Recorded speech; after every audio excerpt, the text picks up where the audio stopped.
Patuloy po ang paghahanda ng mga ahensya ng pamahalaan matapos itaas sa Alert Level 2 ang Bulkang Mayon.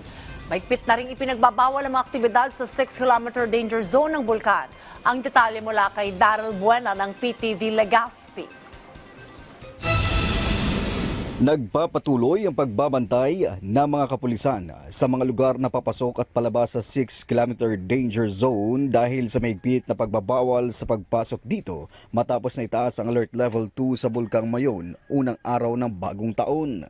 Anumang lugar na nakapaloob sa 6-kilometer danger zone ay mahigpit na binabantayan at pinagbabawal ang anumang aktibidad tulad ng mga tourism activities.